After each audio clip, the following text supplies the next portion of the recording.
Bonjour et merci de votre fidélité à La Vie d'ici, notre rendez-vous documentaire et magazine chaque samedi.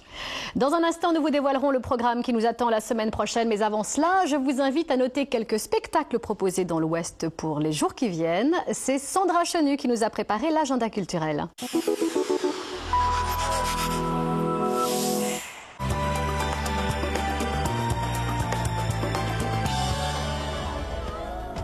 L'association Photo à l'Ouest vous invite à découvrir le travail de 6 photographes auteurs, Paul et Suzon Baringou, Gilles Beaumont, Emmanuel Bazin, Frédéric Dumont et Anne Moulard. Une exposition à découvrir jusqu'au 7 octobre, rue Albert Loupe à Brest, tous les jours de 15h à 21h.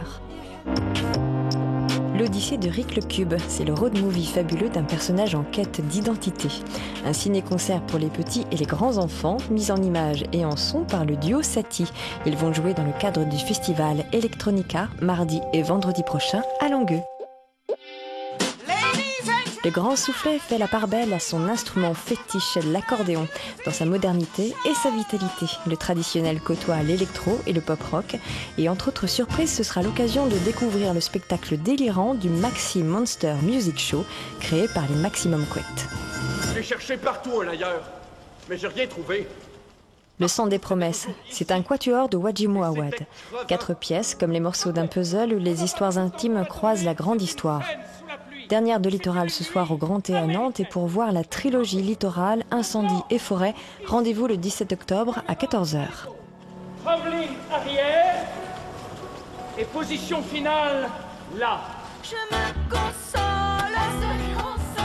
Les Sea Girls, 4 comédiennes chanteuses accompagnées d'un contrebassiste et d'un guitariste. 4 filles délurées qui s'amusent avec leur spectacle vivifiant.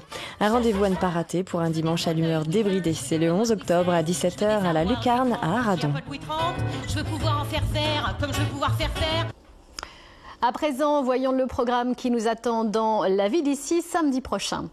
À partir de 15h50, vous pourrez voir un documentaire intitulé La Cité des Abeilles, un film sur le mouvement Castor né à Pessac, près de Bordeaux. Pour pallier la crise du logement qui touche la France après la Seconde Guerre mondiale, on décide de construire soi-même sa maison et de participer à celle de ses voisins.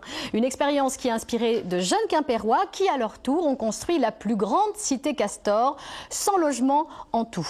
Tout de suite, un extrait de La Cité des Abeilles. Début 1951, la liste des 100 adhérents est complète et le projet se met assez rapidement en place.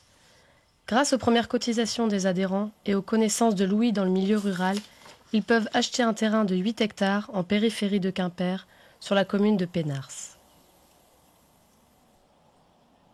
Les castors sont impatients et sans attendre les plans, ils donnent le premier coup de pioche en février 51. Dans l'engouement général, un copain des castors décide d'immortaliser les travaux. Pendant les 3 ans de la construction de la cité, sa caméra sera l'œil et la mémoire des efforts de la communauté.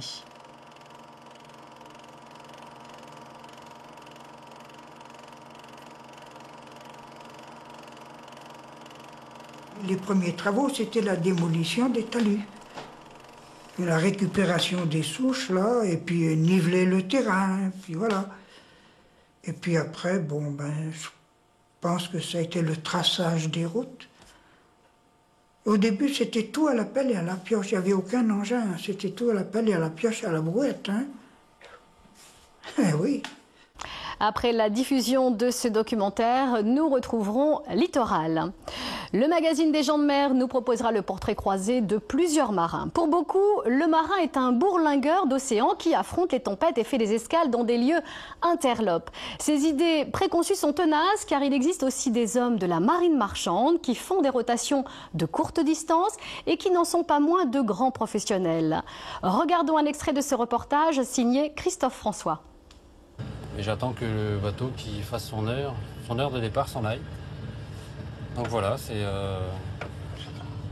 jamais la même chose, c'est jamais le même accostage, c'est jamais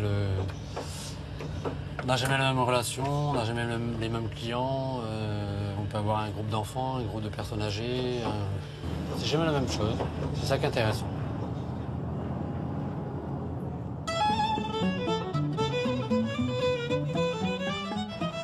Devant l'île de Bas, le ballet des vedettes dure d'avril à septembre. Les marées et la météo mènent la danse et les marins alternent entre les pauses et les rotations de 7 h du matin à 20 h le soir. L'hiver, c'est tout autre chose.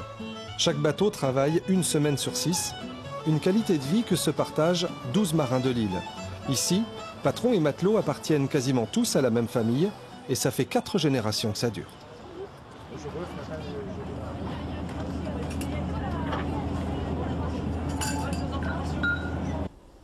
Voilà, vous savez tout ou presque sur notre rendez-vous de samedi prochain. Dans un instant, vous pourrez jouer avec des chiffres et des lettres.